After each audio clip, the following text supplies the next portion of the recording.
Hey folks, welcome back to Highest Gear Reviews. I'm Lou Thomas, and once again, thank you so much for joining me. Hey, if you could do me a favor, it takes me quite a while to make these videos. I'm kind of a one-man operation here. Cameraman, drone pilot, car driver, editor, all that kind of stuff. Hey, hit that subscribe button. Actually, I think it's down there, right? So please hit that subscribe button. It does me a huge favor. Doesn't cost you anything. Bring you more great videos. Hey, so right off the bat today, we've got a pretty cool one as well. 2022 Volkswagen Tiguan. So this particular one is the R-Line, and it's also the SEL spec. So it's got some little changes to it, some little subtle changes to make it a little bit more sporty appearance. So as far as the Tiguan, this one's kind of, it really is a workhorse of the Volkswagen lineup as far as sales. It's been around since about 2009 or so, and it's kind of in that compact SUV class. But one of the cool things about this one is it is available with a third row seat. And that kind of comes along, I think, if you get the two-wheel drive version. This one's the all-wheel drive version. But you can't get that third row seat, which makes it kind of unique in the class. Huge class, lots of competition. You've got the CR-V, the RAV4, the Hyundai Tucson, all that kind of stuff. The Mazda, CX-5 as well. So a lot of competition in this class. So, some of the things I want to show you on this particular one. I mean, it's a great looking vehicle. This one's kind of it's a bluish, like a real dark kind of blue finish. It looks really, really sharp, kind of a blue to black almost finish on it. Really sharp looking vehicle. The Tiguan has the 2-liter turbo dual overhead engine. Like I said, turbocharged. It's about 161 horsepower. About 221 foot-pounds of torque, somewhere around there. This one does have the 4-motion all-wheel drive, like I said. Has an 8-speed transmission, Tiptronic transmission, which is nice. They're not using that CVT or anything like that. It's just a traditional type transmission in it. So, as far as the R-Line, what you're getting on the R-Line is some upgrades on it just to make it look a bit more performance-looking kind of vehicle. You do get these cool 20-inch rims on it, which look really sharp. I mean, I think it looks really nice with the way it sits right now. It does have the Pirelli Scorpion tires on it, all-season tires, which are a really good tire. As far as some of the other cool stuff, you get kind of this little door logo trim here with the R-Line on it. Looks pretty sharp. Has kind of the chrome outlining things. I kind of wish they'd have gone to the kind of the old blacked out look on it, but hey, maybe in a later version. Has a nice luggage rack on it as well, so you can tie your stuff down on here. Big huge sunroof as well. All kinds of fun stuff like that. Some of the cool features as well, little things that help, especially in Colorado, where it's about 30 degrees today where I'm filming, so a little bit chilly. But it does have the heated washer nozzles. This kind of well here is a little bit heated as well. I think it's from the glass as well, where it heats up the wipers or something like that. But it's kind of a heated windshield wiper well, so that's pretty cool. As other things that it has, LEDs on the mirrors as well. Has all the LEDs here. All the lights are LED on the vehicle. Kind of has a cool like bar light that runs across in the front that lights up as well, that illuminates, and that's LED as well. In the front of the vehicle, big nice Volkswagen logo, loud and proud, right? One of the things that is kind of weird is on this one you don't really see it, but the camera is mounted right here, which is kind of odd. It's just kind of an odd location to put it. Figure they would have hid it in kind of the grill or something like that, just to make it a little bit less conspicuous on the other colors. On this one, you don't really notice it too much. Has bunches of safety features, typical Volkswagen, right? Safety features all over the place. As far as performance on this particular one, it's not really going to light your hair on fire, okay? I mean, it's kind of a heavy vehicle. It's about 4,000 pounds. 0 to 60, you're looking at about the 9-second range, which, like I said, I mean, it's nothing to jump up and down about, but hey, it gets you down the highway. As far as miles per gallon, you're looking at about 21 miles per gallon city. You can get up to about 28 miles per gallon on the highway if you're lucky. So anyway, let's take a closer look at the 2022 Volkswagen Tiguan. So as I mentioned, this one is the R-Line model, okay? So it does have some changes on it. One of the cool things is kind of the LED lights and everything. The LED kind of extends all the way down here, so it comes through here, runs all the way down. Looks really cool. Like I said, big, huge Volkswagen emblem. Volkswagen's always very proud of their emblem. Like I said, this is kind of that front camera. Kind of wish it was over here somewhere or hidden in the logo or somewhere, where it just doesn't stand out, especially if you have a white vehicle or silver. This is going to be black. Going to kind of stand out like a sore thumb, in my opinion. As far as the lines look on the vehicle, looks pretty cool. I think everything looks real nice on it. It does kind of have, well, these vents here, actually these aren't functional, so these just look like kind of like brake duct fans or vents, but they're not. They're all fake actually. But still a good looking vehicle, kind of chunky looking, pretty rugged looking, and got those real defined lines all the way through the vehicle. So yeah, nice looking front end. Let's take a look at the driving position of the Tiguan. So entry feels good, no problem at all. Everything feels good, good sill height and all that kind of stuff. Nice wide opening to get into the vehicle. Seat feels comfortable. Feels actually a little bit narrow just in the seat area of the seat. Back feels good. The seat area feels a little bit narrow with the bolsterings coming into a little bit into my legs. Like I said, I'm a pretty big guy, so about 6'4", about 265 pounds. So it might not be an issue for most people, but it's a little bit smaller seat than I'd like. It does have 3 positions as far as memory seating, fully electric, of course, all the way across here. It does have the tilt and extendable steering wheel as well, so that's a nice feature as well. I do like that. As far as the actual instrument layout and everything, looks really nice. I mean, nice steering wheel, good looking instrument gauge, all that kind of stuff. I'll show you that. But yeah, good steering position. Seat height feels about right where I'd want it. Good visibility throughout the vehicle, and looks like pretty nice fit and finish actually. So yeah, seating position for the driver, not too bad. The interior of the Tiguan. So it's very German, I would say. So it's a very kind of down to business. Not many frills in it really. Nice display though. I mean, nice instrument display. It's the full kind of digital display where everything's digital in there. Looks really cool. Steering wheel feels really nice. It's a really good size steering wheel. I like the chunkiness of it. It puts your hands in the natural positions for where you want to drive from.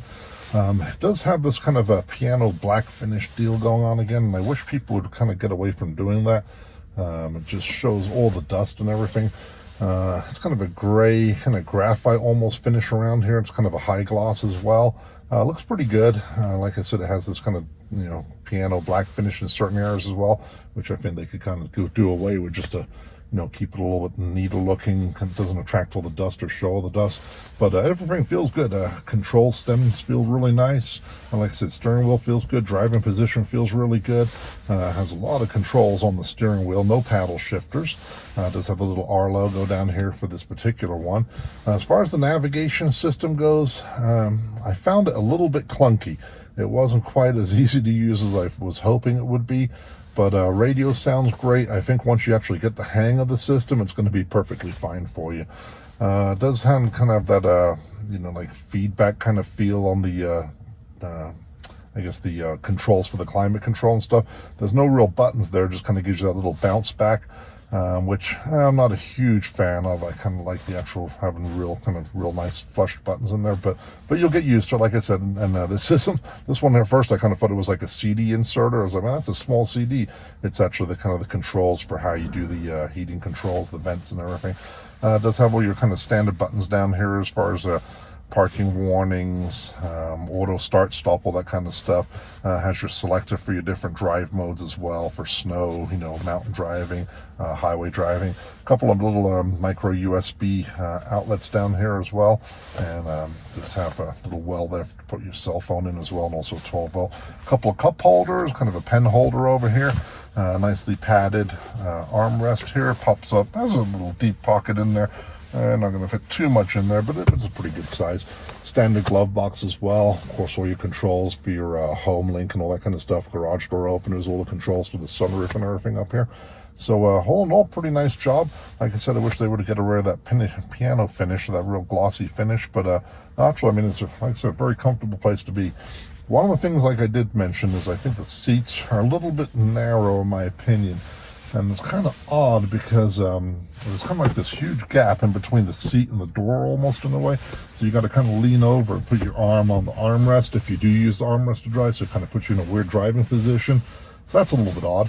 And the other thing is I do wish that this, as far as this kind of center console, I wish this kind of slid up a little bit more, just to give you a little bit more kind of coverage or, armrest area in the middle here. I think if you push your seat up, if you're real short, you'd kind of miss that. And like I said, I wish the seat was just a little bit wider. Just feels a little bit narrow to me. But no, I mean, as far as everything you need, nicely done. Well, let's take a look. So, like everyone likes to see, do I fit in the back of the Tiguan? So, like I said, 6'4". Let's see how it goes. Oh, okay. That was nice. That's kind of a change. Very easy to get into. Huge door back here as well. And this is my normal driving position. So 6'4" driver, 6'4" passenger. And I got a lot of room, actually. I mean, this is really comfortable back here. It's kind of surprising how big it is. Headroom, not bad. I mean, I'm fitting. I've got about maybe an inch or so between myself and the edge of the sunroof type overhead area. But no, really good. It does have this like little pull thing here. You can kind of pull this and let's see, kind of adjust the seat position a little bit and then recline it back a little bit. A couple of cup holders back here. There's one USB-C power outlet. Only one. That's kind of a surprise. Wish there were a couple. Vent controls. There's also a 12-volt outlet back here as well. But no, I'm kind of surprised at how well I fit in here. So seats feel good, firm, typical German seats, but feels really good. So that's kind of a surprise. I'm pretty happy with the rear seat room. So good job.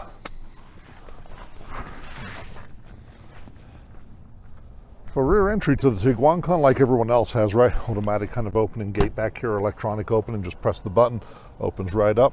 Once you get in here, pretty good room. These seats, of course, do fold down, which give you a bunch more room back there as well. But pretty good room back here as far as keeping a few suitcases, headed to the airport, all that kind of stuff. So not too bad. It does have a couple of levers here. You just pull and the seats fold down forward. Very flat surface here as well. Lift up this panel here. And we do have, it's kind of one of those, I call it intermediate sized donut tire. So it is kind of a donut, but you do at least get that donut tire back there as well. You can also store kind of your cargo cover back here as well. You can keep that back there as well, nice and neat. It does have a couple of tie downs as well back here as well. So you can tie down things as well. So yeah, quite a lot of room back here. So should be more than enough for a family of 4. So let's take a look under the hood on the 2022 Tiguan. So one of the things I do like is the actual hood latch here is very easy to do. It's just a big, huge latch. Boom. I mean, it's the simple things that make a difference, right? Nice strut on here as well, so it holds the hood up, no prop rod, all that kind of stuff. Typical engine compartment, everything's covered in plastic, of course, as normal. So that 2-liter turbocharged engine. Easy to get to your washer fluid over here. Radiator coolant fluid over here as well. So everything's pretty easy to get to. Fuels panel over there is easy to get to. Oil, dipstick, everything. So, nope, good to go. So here we are on the inside of the Tiguan, taking her out for a test drive. So it feels pretty good, actually. I mean, it's as far as the engine goes, it's, in my opinion, it's a little bit buzzy. Yeah, it's the 2-liter turbo engine. It's been around for quite a while with the Volkswagen line, and just a little bit buzzy.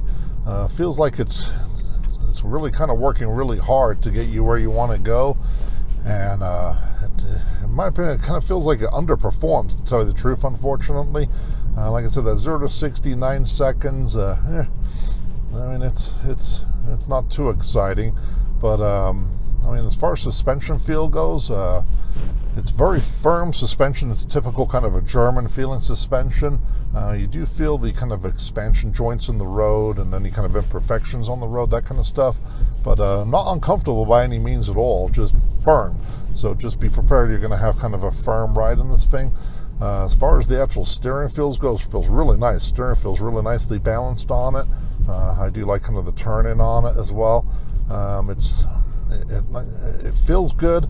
It could be just a little bit more tuned to the car, I think, as far as just a little bit more feedback in the steering wheel. I wish it had a little bit more of that. But as far as handling goes, feels really nice. Brakes feel great in it. And yeah, as far as just regular city driving, it's a nice, comfortable car. Like I said, really good visibility all around it and everything. And yeah, lots of room. Like I said, it's just this seat. I wish it was a little bit wider. Seems like you've got this kind of space in between your doors, which isn't used for anything. So it just feels like it's a little bit too far into the center line on the car as far as the seats go. But instrumentation looks great while you're driving, and everything's right where you want it. So yeah, not too shabby. So let's give it the beans as far as acceleration. We're going to put it into sport mode, which you pull down on the lever, it goes to sport mode. Shifter feels really nice, actually, pretty good shifter. And here we go.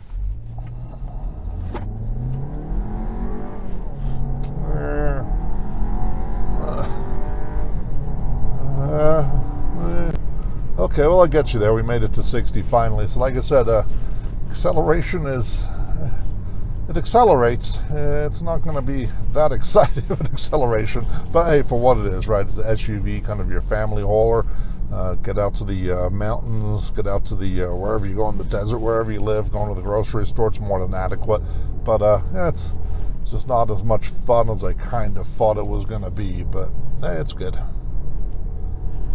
So like I said, it is a little bit buzzy in here, I've got to say that. I think, like I said, this engine, it's trying to do too much. It's too heavy of a vehicle, I think, a little bit. At 4,000 pounds, you can definitely feel it when you're trying to accelerate in it. And it just seems like it's working pretty hard to get you down the road at a good speed. So maybe just a little bit bigger engine, a little bit more power out of it, and I think you'd be right on par of what you're looking for. But as far as, like I said, suspension smooth, steering feels great, brakes feel really nice, and I mean, it's a comfortable cruiser. So there you are, folks. Once again, the 2022 Volkswagen Tiguan. So like I said, if you're looking for a nice, newly styled, pretty cool looking little SUV in the compact class, make sure you give the VW Tiguan a chance. So like I said, 2-liter turbo engine, dual overhead cam, all-wheel drive, 4-motion, Volkswagen reliability. I mean, everything you need. This is going to be the vehicle that you want to take a look at. Very competitive in its class, and just a fun vehicle to have. So like I said, once again, hey, do me a favor, if you can, hit that subscribe button. Like I mentioned, doesn't cost you anything to subscribe to the channel, and it really helps me out so I can get some more vehicles for you. So hey, once again, this is Lou Thomas with Highest Gear Reviews, and thank you for joining me, and we'll see you on the next one. Take care.